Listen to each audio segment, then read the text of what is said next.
అందరికీ నమస్కారం.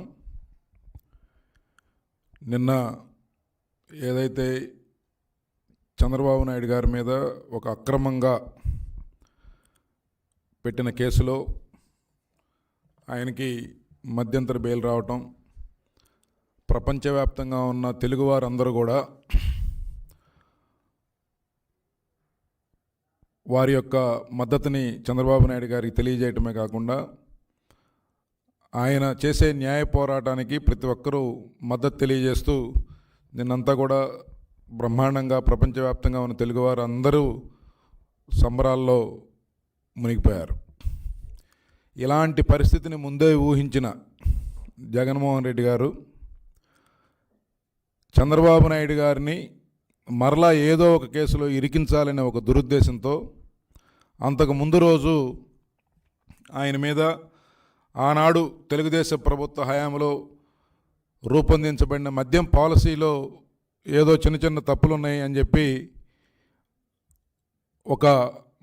మరొక కేసు రిజిస్టర్ చేయడం జరిగింది. ఈ ప్రభుత్వం దుర్మార్గంగా వ్యవహరిస్తుంది, చంద్రబాబు నాయుడు గారి మీద పలు అక్రమ కేసులు పెట్టి ఏదో రకంగా నిర్బంధించాలి ఆయనని చెప్పి తలంపుతో ఇట్లాంటి పిచ్చి కేసులన్నీ పెడతా ఉంది. దానికి ఉదాహరణగా గతంలో ఒక 4-5 కేసులు పెట్టారు. దాంతోపాటు నిన్న బెయిల్ వస్తుందేమోననే ఒక ఊహతో ముందుగానే మరో కేసు వారి మీద బనాయించడం జరిగింది. ఈ కేసు పూర్వపరాలు చూస్తే గత 4.5 సంవత్సరాలుగా జగన్మోహన్ రెడ్డి గారు మద్య నిషేధం అమలు చేస్తానని చెప్పి అధికారంలోకి వచ్చిన వైఎస్ఆర్ కాంగ్రెస్ పార్టీ ప్రభుత్వం మద్యం వ్యాపారంలో ప్రభుత్వాన్ని దించి ఏ రకంగా ప్రజల ఆరోగ్యాలతో చెలగాటమవుతుందో మనందరికీ తెలుసు.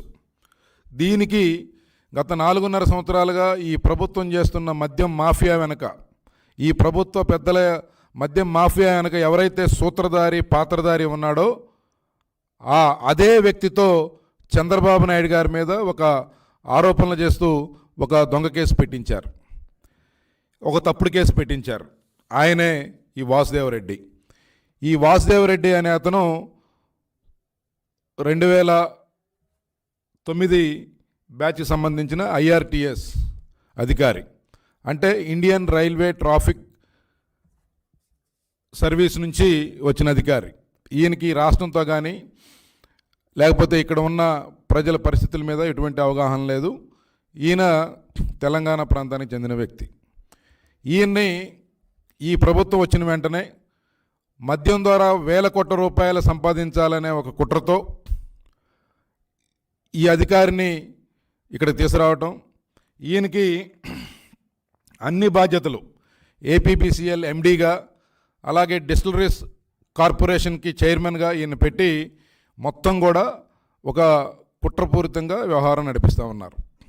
ఈరోజు రాష్ట్రంలో దాదాపు 40 లక్షల మంది అనారోగ్య పాలు కావడానికి, అలాగే దాదాపు 30,000 మందికి పైగా ప్రాణాలు కోల్పోవడానికి కారణమైన జగన్మోహన్ రెడ్డి గారు చంద్రబాబు నాయుడు గారి మీద ఆరోపణలు చేయటం, ఈ దొంగ కేసులు పెట్టించడం అనేది దుర్మార్గం. ఈ 4.5 సంవత్సరాల్లో రాష్ట్రంలో ఉండే పేదల రక్త మాంసాలని పీల్చి పిప్పి చేస్తూ ఈ మద్యం విధానం ద్వారా ఈరోజు దాదాపు 1,00,000 కోట్లకు పైగా తాడేపల్లి ప్యాలెస్కి ఆదాయం వచ్చింది. ప్రభుత్వానికి రావాల్సిన ఆదాయం పెరగకపోగా వీళ్ళ ఆదాయం మాత్రం పెరిగింది.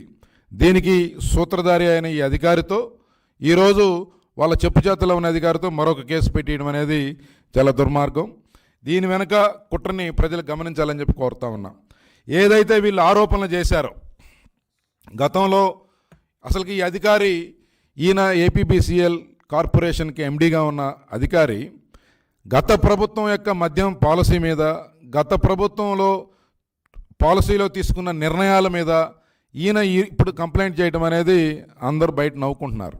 ఎందుకంటే ఈయనకన్నా ఆ రోజు ప్రిన్సిపల్ సెక్రటరీగా ఉన్న అజయ్ కలాం రెడ్డి గారు, అలాగే ఇతర అధికారులు, అలాగే ఆ రోజు ముఖ్యమంత్రి మంత్రుల మీద ఒక కింద స్థాయి అధికారి ఆ పాలసీని సమీక్ష చేయటం, ఆ పాలసీ మీద తప్పుడు ఆరోపణలు చేస్తూ కేసు పెట్టడం అనేది దుర్మార్గం అని చెప్పి ఈ సందర్భంగా తెలియజేస్తా ఉన్నా.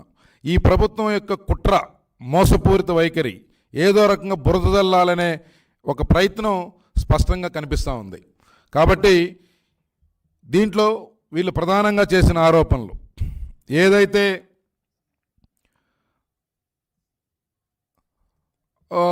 ఈ కొన్ని సంస్థలకి ఆర్డర్లు ఇచ్చేదానికి ఎక్కువ మొత్తంలో కొన్ని సంస్థలకే ఆర్డర్లు కట్టబెట్టారు గత ప్రభుత్వ హయాంలో అని చెప్పి వీరి ప్రధానమైన ఆరోపణ.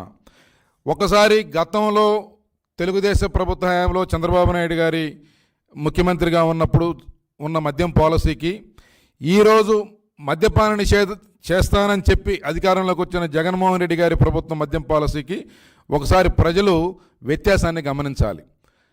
గతంలో కన్జ్యూమర్కి చాయిస్ ఉండేది. ఎవరైతే కస్టమర్ ఉన్నాడో అతనికి కావలసిన బ్రాండ్లు కొనుక్కునే అవకాశం అందుబాటులో ఉండే పరిస్థితి గతంలో ఉండేది. కానీ ఈరోజు జగన్మోహన్ రెడ్డి గారి ప్రభుత్వంలో కేవలం ఎంపిక చేసిన సంస్థలు, వారికి లాలూచీ పడే సంస్థలు, వారి యొక్క బినామీ సంస్థలు, వారి అడుగులకి మడుగులెత్తే సంస్థలు, వాటికి మాత్రమే ఆర్డర్లు ఇస్తారు. వాటికి మాత్రమే ఆ మందులు మాత్రమే ఆ షాప్స్లో అవైలబిలిటీ ఉంటాయి. కస్టమర్కి ఎటువంటి చాయిస్ లేదు. ఓన్లీ ఇక్కడ సప్లయర్ చాయిస్. ఈ సప్లయర్ ఎవరయ్యా అంటే ఏపీబీసీఎల్. ఈ ఏపీబీసీఎల్కి మొత్తం ఎండి వాసుదేవరెడ్డి, అలాగే డిస్టిలరీస్ కార్పొరేషన్కి చైర్మన్ వాసుదేవరెడ్డి.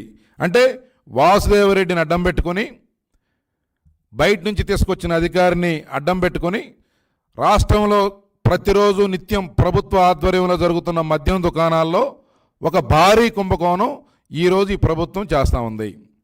పేద ప్రజల రక్తమాంసాలని పీల్చి పిప్పి చేస్తూ రేట్లు పెంచడమే కాకుండా నాసిరకమైన మద్యాన్ని అందించడమే కాకుండా అందులో ఎక్కడా కూడా ట్రాన్స్పరెన్సీ, పారదర్శకతకి అవకాశం లేకుండా మొత్తం కూడా ఒక ప్రైవేటు వ్యాపారం లాగా ప్రైవేట్ సైన్యంతో ఈ మద్యం మాఫియాని నడిపిస్తూ ఉన్నారు.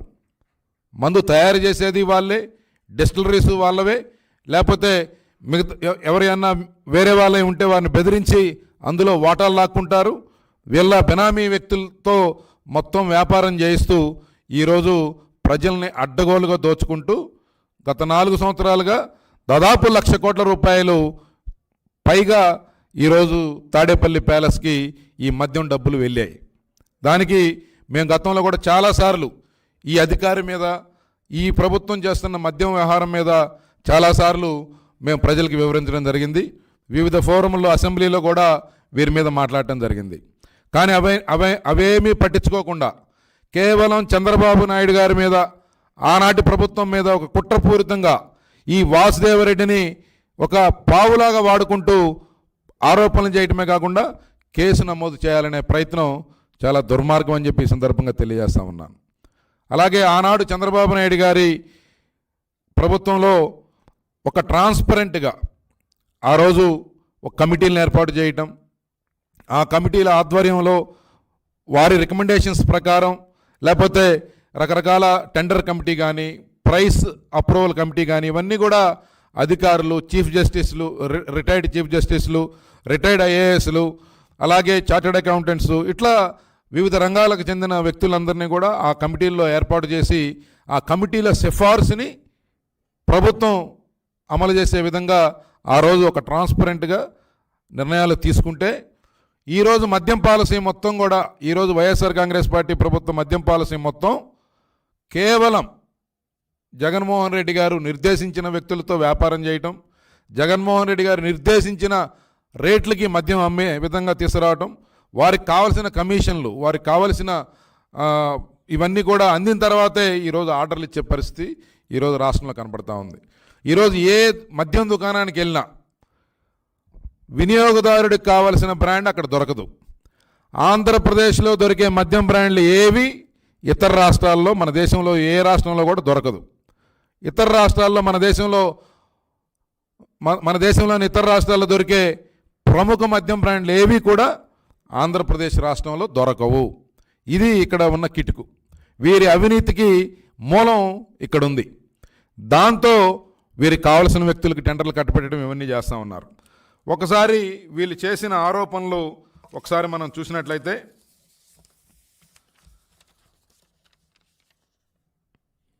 ఈ ప్రివిలేజ్ ఫీ ఏదైతే ఉందో దాన్ని రద్దు చేశారు అనేది ఒక ఆరోపణ. వాస్తవంగా గత ప్రభుత్వం ఒక విధానం తీసుకునేటప్పుడు ఉన్నతాధికారులు, ఆ రోజు అధికారులుగా ఉన్న అజయ్ కలాం రెడ్డి గారు, అలాగే ఇతర వ్యక్తులు, వీళ్ళందరూ కూడా వారందరి యొక్క రికమెండేషన్స్తో తీసుకునేవారు. అందులో భాగంగా ఆనాడు ఉన్న పరిస్థితుల దృష్ట్యా వీటి వలన ఈ ప్రివిలేజ్ ఫీ ఏదైతే ఉందో 8% ప్లస్ వ్యాట్, దీన్ని ఈ 6 టైమ్స్ యాన్యువల్ లైసెన్స్ ఫీ కన్నా ఎక్కువగా A4 కేటగిరీ షాప్స్లో కనుక అమ్మినట్లయితే దాని ద్వారా కొంత వారికి కొంత అడ్వాంటేజ్ ఉండేది. దీన్ని 2015-17 సందర్భాల్లో 6 నుంచి 10 టైమ్స్ పెంచాలి. తద్వారా ఈక్వాలిటీ, ఎందుకంటే ఒక వస్తువుని వేరువేరు రేట్లతో కొనటం వలన ఈ అసమానతలు వస్తూ ఉన్నాయి. తద్వారా చిన్న రిటైలర్స్ దెబ్బతింటున్నారు, వారికి నష్టం వస్తూ ఉంది. ఆ రోజు మద్యం షాపులు నడుపుతున్న వ్యక్తులు, చిన్న రిటైలర్స్ అందరూ కూడా నష్టపోతూ ఉన్నారు. కాబట్టి ఆ వ్యాపారం నుంచి వారు ఎగ్జిట్ అవుతూ ఉన్నారు. కాబట్టి వారి యొక్క ప్లీ మేరకు, అభ్యర్థన మేరకు ఆ రోజు ఆ నిర్ణయం తీసుకున్నారు. కానీ అప్పుడే ఈ షాప్స్కి అప్లికేషన్ ఫీ కింద 2 లక్షల రూపాయలు ఆనాటి ప్రభుత్వం విధించడం ద్వారా దాదాపు 1800 కోట్ల రూపాయలు ఒక్క సంవత్సరానికే ఆదాయం వచ్చేది. అలాగే అడిషనల్ ఎక్సైజ్ ట్యాక్స్ని 36% విధించడం ద్వారా చాలా అదనపు ఆదాయం ప్రభుత్వానికి వచ్చేది. అంటే ప్రభుత్వాలు నిర్ణయాలని ఒక పద్ధతి ప్రకారం తీసుకున్నప్పుడు వాటి వలన ఒక బెనిఫిట్ జరుగుతుంది, కొంతమందికి న్యాయం జరుగుతుంది, లేకపోతే ప్రభుత్వ ఆదాయం పెరుగుతుంది అనే వాటి మీద కొన్ని నిర్ణయాలు తీసుకుంటారు. ఆ తీసుకునేటప్పుడు ఆనాటి ప్రభుత్వం ఒక ప్రొసీజర్ ప్రకారం, ఒక పద్ధతి ప్రకారం ఫాలో అయింది. దాన్ని సమీక్షించే అధికారం కింద స్థాయి ఏపీబీసీఎల్ ఎండీగా ఉన్న వ్యక్తికి ఎవరిచ్చారు, అసలుకి అది కుదురుతుందా? ఎక్కడో అట్టడుగున కింద స్థాయిలో ఉండే ఒక వ్యక్తి ప్రభుత్వ పాలసీలని, ప్రభుత్వ విధానాలని, ఆ విధానాలు తీసుకున్న వ్యక్తుల్ని ఏ విధంగా క్వశ్చన్ చేస్తారు? ఇది చాలా, దీని వెనక ఒక రాజకీయ ప్రేరేపిత కుట్ర ఉంది కాబట్టే ఈ రకంగా వీరు కేసు పెట్టగలిగారు, లేకపోతే ఇది సాధ్యపడదు. ఒకవేళ కేసు పెట్టినా ఈ కేసులో అజయ్ కలాం రెడ్డి గారు ప్రధాన ముద్దాయి అవుతాడు. ఒకవేళ తప్పు జరిగింది అని భావిస్తే అక్కడ ఆ రోజు ప్రిన్సిపల్ సెక్రటరీగా ఉన్న అజయ్ కలాం రెడ్డి గారు దానికి బాధ్యులు అవుతారు. కానీ ఆయన పేరు పెట్టరు. కేవలం సెలెక్టివ్ ప్రాసిక్యూషన్, వీరందరూ వీళ్ళు ఎంపిక చేసుకొని ఎవరినైతే టార్గెట్ చేసుకుంటారో వారిని మాత్రమే కేసులో ఇరికిస్తారు. కానీ వీళ్ళకి అనుకూలంగా ఉండే అధికారులు, వీళ్ళ అడుగులకు మడుగులు వచ్చే అధికారులు ఎవరిని మళ్ళీ ప్రొటెక్ట్ చేస్తారు. కాబట్టి దీంట్లో బేస్లెస్ అని చెప్పి ఇది మేము తెలియజేస్తూ ఉన్నాం. అలాగే లేబుల్ రిజిస్ట్రేషన్కి ఒక ఎన్నికల సమయంలో లేబుల్ రిజిస్ట్రేషన్ కోసం కొన్నిటికి ఇచ్చారు, కొన్ని కొత్త బ్రాండ్లకి పర్మిషన్లు ఇచ్చారని. అది చాలా సింపుల్ ప్రాసెస్. ఆల్రెడీ మీకు లైసెన్స్ కనుక ఉండుంటే కొత్తగా బ్రాండ్స్కి అనుమతి తీసుకోవడానికి కేవలం లేబుల్ రిజిస్ట్రేషన్ చేసుకుంటే సరిపోతుంది. దానికి ఒక 1,00,000 రూపాయలు పూచికత్తుగా, 1,00,000 రూపాయలు ఫీతో ఎవరైనా సరే లైసెన్స్ హోల్డర్ లేబుల్ రిజిస్ట్రేషన్ చేసుకోవచ్చు. అది పెద్ద సబ్జెక్ట్ కాదు. ఈరోజు అవే సంస్థలకి దాదాపు 100కి పైగా బ్రాండ్లని ఈ ప్రభుత్వం, వైఎస్ఆర్ కాంగ్రెస్ పార్టీ ప్రభుత్వం ఇచ్చింది. మరి ఇదంతా ఒక సర్వసాధారణంగా జరిగే ప్రక్రియ, అందులో తప్పుపట్టడానికి ఏమి లేదని చెప్పి ఈ సందర్భంగా తెలియజేస్తూ ఉన్నాం. అలాగే ఈ డిస్టిలరీస్ ఎస్టాబ్లిష్మెంట్ కోసం పర్మిషన్స్ ఇచ్చే దాంట్లో PMK distilleries, Visakha distilleries and మిగతా వాటికి దీంట్లో ఏదో తప్పు జరిగిందని చెప్పి వీరు ఆరోపణ చేశారు. యాక్చువల్గా దీనికోసం ఈ డిస్టిలరీస్ అప్రూవల్ కోసం ఏదైనా ప్రభుత్వం డైరెక్ట్గా ఈ డిస్టిలరీస్ని అప్రూవల్ చేయదు. ఆ రోజు ఒక కమిటీని ఏర్పాటు చేశారు. ఆ కమిటీలో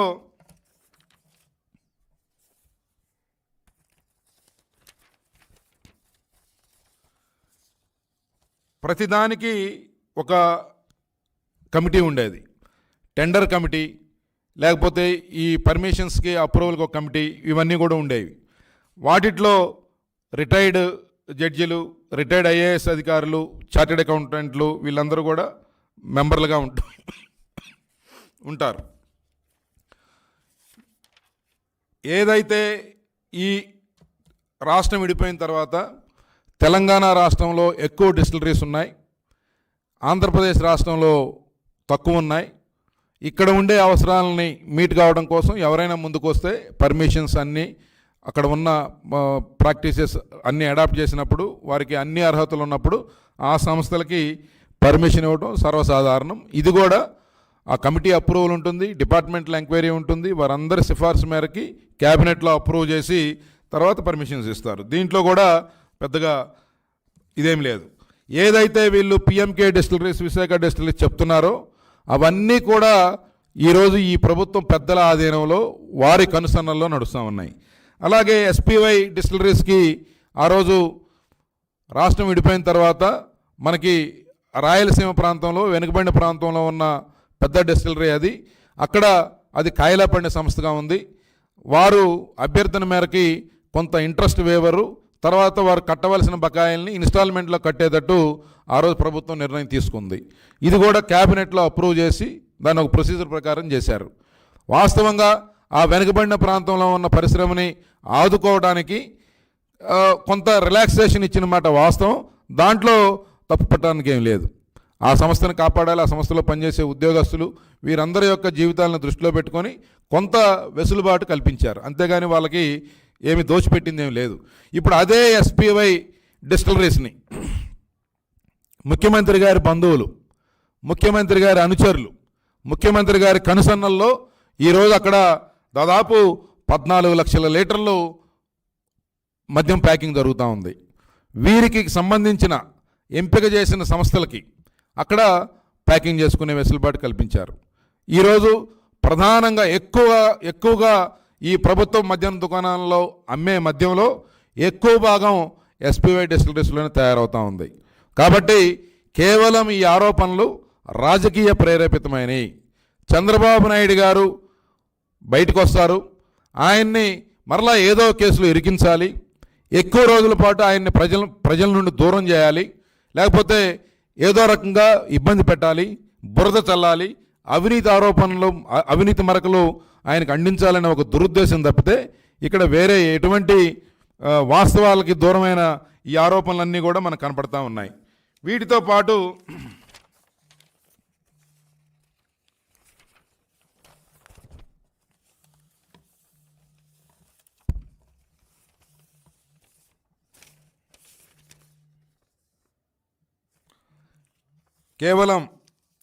కేవలం రాజకీయ కక్షతో ఒక బేస్లెస్ ఆరోపణలు చేస్తూ ఈరోజు వీరు తీసుకున్న ఈ ఏదైతే ఈ కుట్రపూరితంగా ఈ కేసు పెట్టారో ఇది కంప్లీట్గా మేము ఖండిస్తున్నాం. వాస్తవంగా ఈరోజు ఆంధ్రప్రదేశ్ రాష్ట్రంలో జరుగుతున్న మద్యం మాఫియా వెనుక ఉన్న వాస్తవాలను బయటపెట్టడానికి తెలుగుదేశం పార్టీ ఎప్పటి నుంచో పోరాడుతూ ఉంది. వైఎస్ఆర్ కాంగ్రెస్ పార్టీ ప్రభుత్వం మద్యపాన నిషేధం చేస్తానని అధికారంలోకి వచ్చింది. దాన్ని తూట్లు పొడుస్తూ ఈరోజు మద్యంతో వ్యాపారం చేస్తూ రాష్ట్ర ఆదాయాన్ని గండి కొడుతూ డబ్బులు సంపాదిస్తూ ఉంది. దీని మీద మేము గతంలో చాలాసార్లు వివిధ స్థాయిలో ఎంక్వైరీలు అడగడం జరిగింది. ఈరోజు ఈ 52 నెలల వైఎస్ఆర్ కాంగ్రెస్ పార్టీ పరిపాలనలో దాదాపు 35-40 లక్షల మంది అనారోగ్య బారిన పడ్డారు. దాదాపు 30,000 మందికి పైగా ఈ మద్యం బారిన పడి, ఈ యొక్క కల్తీ మద్యం బారిన పడి ప్రాణాలు కోల్పోయారు. వేలాది కుటుంబాలు రోడ్డున పడ్డాయి. ఈ మద్యం పూర్తిగా క్వాలిటీ లేకుండా ఉండటం వలన చాలా దుష్పరిణామాలు జరుగుతూ ఉన్నాయి. వీటన్నిటి మీద 2019 నుంచి ఇప్పటి వరకు జరిగిన మద్యం పాలసీ మీద, మద్యం అమ్మకాల మీద, వీటన్నిటి మీద సమగ్రంగా సిబిఐ ఎంక్వైరీ వేయాలి. ఈ ప్రభుత్వం చిత్తశుద్ధి ఉంటే, ఈ ప్రభుత్వానికి ఏదైనా సరే నిజాయితీ నిరూపించుకోవాలనే దమ్ము ధైర్యం ఉంటే సిబిఐ ఎంక్వైరీ ప్రభుత్వం కోరాలి. మేము అడిగితే సిబిఐ ఎంక్వైరీ వేయరు. ప్రభుత్వం యొక్క నిజాయితీని నిరూపించుకోవాలి. ఈ 4.5 సంవత్సరాలకు మేమేం తప్పు చేయలేదని చెప్పి మీరు భావించి ప్రజలకు వివరణ ఇవ్వాలనుకుంటే దీని మీద మీరు సిబిఐ ఎంక్వైరీ కోరాలని చెప్పి ప్రభుత్వాన్ని డిమాండ్ చేస్తూ ఉన్నాం. ఇదే వాసుదేవరెడ్డి ఏదైతే గత ప్రభుత్వం మీద తప్పుడు ఆరోపణలతో ఒక కేసు రిజిస్టర్ చేశారో, ఇతను వచ్చిన దగ్గర నుంచి జరిగిన ప్రతి లావాదేవీ మీద కూడా మేము దర్యాప్తును కోరుతా ఉన్నాం. ఇతన్ని అడ్డం పెట్టుకొని వేల కోట్ల రూపాయలు, 1,00,000 కోట్లకు పైగా ఈ ప్రభుత్వ పెద్దలు సంపాదించారు. అవన్నీ కూడా పూర్తిగా రికవరీ చేయాలి. అది ప్రజల రక్తమాంసాలని పీల్చి పిప్పి చేసి కలెక్ట్ చేసిన డబ్బు. ఈరోజు ప్రతి విధానం కూడా లోపభూయిష్టం. ఈరోజు ఆంధ్రప్రదేశ్లో ఏ మద్యం షాపులో కూడా డిజిటల్ పేమెంట్లు యాక్సెప్ట్ చేయరు. ఈవెన్ కూరగాయలు కొట్టుకెళ్ళినా సరే గూగుల్ పేనో లేకపోతే ఫోన్పేనో తీసుకుంటారు. కానీ ఆంధ్రప్రదేశ్లో ప్రభుత్వ మద్యం దుకాణాల్లో ఎక్కడా కూడా డిజిటల్ పేమెంట్ చేయరు. అక్కడ 1,00,000 రూపాయలు అమ్మకం జరిగితే 10,000 రూపాయలు కూడా బిల్స్ ప్రొడ్యూస్ చేయరు. ఈరోజు చిన్న దుకాణానికి వెళ్ళినా కూడా మనం చిన్న ఒక పేపర్ కొన్నా పెన్ను కొన్నా కూడా బిల్లు ఇస్తారు.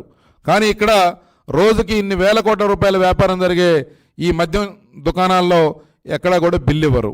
ఇది మొత్తం కూడా ఊరికొక బెల్ట్ షాప్ గతంలో 1-2 ఉంటే వాటిని ఉక్కుపాదంతో అణిసివేయడానికి రకరకాల ప్రయత్నాలు గత ప్రభుత్వాలు చేశాయి. కానీ ఈరోజు ప్రతి గొంతులో ప్రతి సందులో గ్రామంలో మొబైల్ బెల్ట్ షాపులు పెట్టి ఈరోజు మద్యం మీద టార్గెట్లు పెట్టి ప్రభుత్వం ప్రజలతో మద్యం తాగిస్తూ ఉంది, ప్రెజరైజ్ చేస్తూ ఉంది.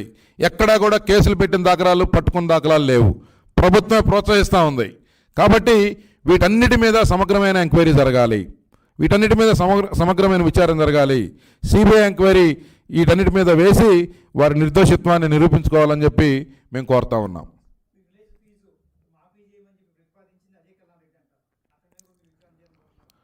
వాస్తవంగా ఈ ప్రివిలేజ్ ఫీజు ఏదైతే ఉందో దీన్ని రద్దు చేయడానికి ఆ రోజున్న పరిస్థితుల దృష్ట్యా ఆ రోజు ప్రభుత్వాలు నిర్ణయాలు తీసుకున్నప్పుడు దీన్ని రికమెండ్ చేసింది కూడా ఆ రోజు ప్రిన్సిపల్ సెక్రటరీగా పనిచేస్తున్న అజయ్ కలాం రెడ్డి గారు.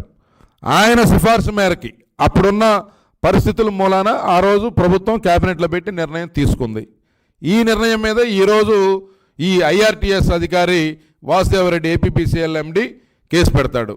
అంటే ఆ రోజు ప్రభుత్వ నిర్ణయం అజయ్ కలాం రెడ్డి గారి సిఫార్సుతో ఆనాటి క్యాబినెట్ తీసుకుంటే చంద్రబాబు నాయుడు గారి మీద వీళ్ళు కేసు పెడతారు. ఆ కేసులో అజయ్ కలాం రెడ్డిని తప్పిస్తారు.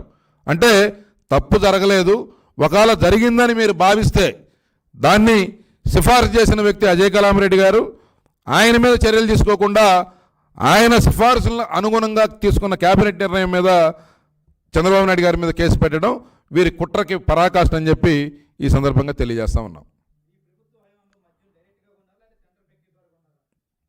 ఆ రోజు ప్రభుత్వం ఏపీపీసీఎల్ ద్వారా ఎంపిక చేసిన రకరకాల సంస్థల దగ్గర నుంచి ఒక పాలసీ ద్వారా మద్యం కొనేవాళ్ళు. దానికి ఒక టెండర్ ప్రక్రియ ఉండేది, టెండర్ కమిటీ ఉండేది. ఆ టెండర్ కమిటీలో సభ్యులుగా ఆనాడు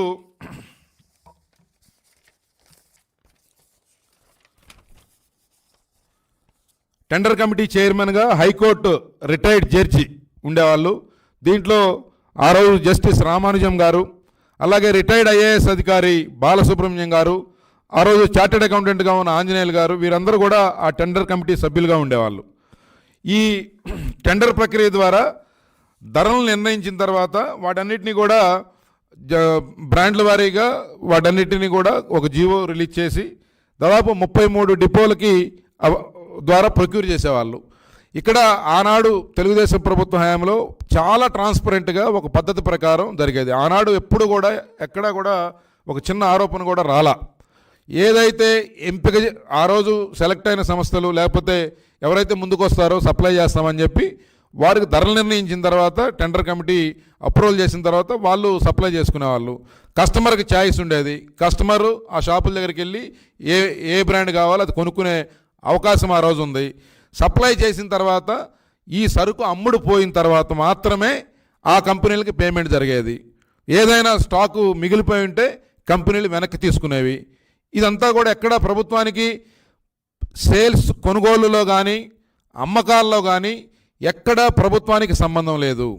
కేవలం కన్జ్యూమర్ చాయిస్ ప్రకారం, ఆ వినియోగదారుడి కోరిక ప్రకారం అతనికి ఇష్టమైన బ్రాండ్లన్నీ కూడా అందుబాటులో పెట్టడం వరకే ఆ రోజు ఏపీబీసీఎల్ బాధ్యత. ఆ రోజు ప్రభుత్వం వాటన్నిటిని కూడా పద్ధతి ప్రకారం టెండర్ కమిటీ ఆధ్వర్యంలో నిర్వహించింది. కానీ ఈరోజు ఎంపిక చేసేది వాళ్ళే. వారికి కావాల్సిన సంస్థలకు మాత్రమే ఆర్డర్లు ఇస్తారు. ఈరోజు భారతదేశంలోని మిగతా 28 రాష్ట్రాల్లో దొరికే ఏ రకమైన బ్రాండ్లు కూడా ఆంధ్రప్రదేశ్ రాష్ట్రంలో దొరకవు.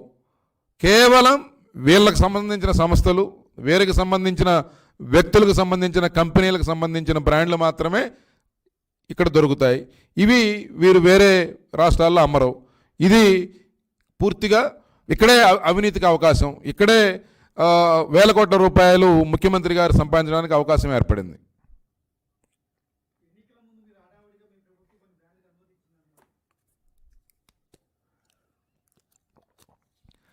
వాస్తవంగా ఆల్రెడీ మీకు లైసెన్స్ ఉన్నట్లయితే కొత్తగా ఏదైనా ఒక బ్రాండ్ని మీరు మార్కెట్లోకి తీసుకెళ్ళాలనుకున్నప్పుడు ఆ రోజున్న పరిస్థితుల్లో ఎవరైనా సరే అప్లై చేసుకోవచ్చు. దానికి ప్రభుత్వానికి సంబంధం లేదు.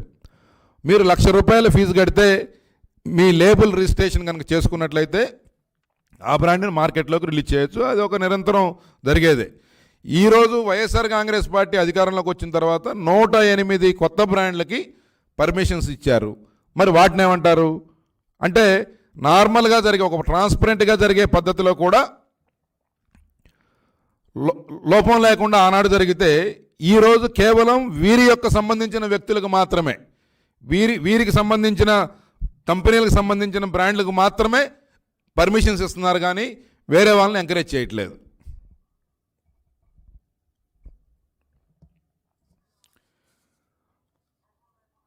ఈ సందర్భంగా మేము ఒకటే కోరుతా ఉన్నాం. లక్షల కోట్ల రూపాయల అవినీతి కుంభకోణం ఆంధ్రప్రదేశ్ మద్యం మాఫియాలో జరుగుతూ ఉంది. దీంట్లో ప్రజల ఆరోగ్యం కూడా దుష్పరిణామాలు చూపెడతా ఉంది. ఇక్కడ వేల కోట్ల రూపాయలు చేతులు మారుతూ ఉన్నాయి. దీని వెనుక పూర్తిగా లోపభూయిష్టం. ఈ అన్ని ప్రక్రియల మీద దాదాపు 4.5 సంవత్సరాల మద్యం విధానం మీద, జరుగుతున్న కొనుగోళ్లు అమ్మకాల మీద సిబిఐ ఎంక్వైరీ వేయాలి. ఇది ప్రభుత్వం ముందుకు వచ్చి కేంద్రాన్ని సిబిఐ ఎంక్వైరీ కోరాలని చెప్పి మేము డిమాండ్ చేస్తూ ఉన్నాం. థ్యాంక్ యూ అన్నాడు.